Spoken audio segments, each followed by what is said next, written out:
کے گھر میں ٹوٹی چارپائی ٹوٹا برتن کیا نحوست یا تنگی کی علامت ہے؟ تو ٹوٹی ہوئی چیز کا گھر میں ہونا یہ نحوست کی علامت تو نہیں ہے۔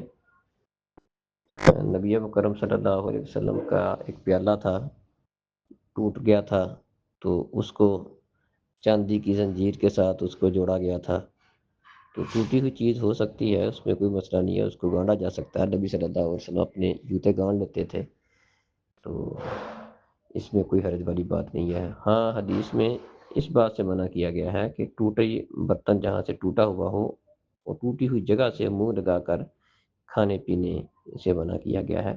ٹوٹا ہوا برتن بھی استعمال کر سکتے ہیں، ہاں ٹوٹی ہوئی جگہ کو استعمال کرنا، وہاں پر منہ لگا کر کوئی چیز پینا وہ درست نہیں ہے، کیونکہ اس سے زخم ہو سکتا ہے، تو اس سے منع کیا گیا ہے۔ السلام علیکم۔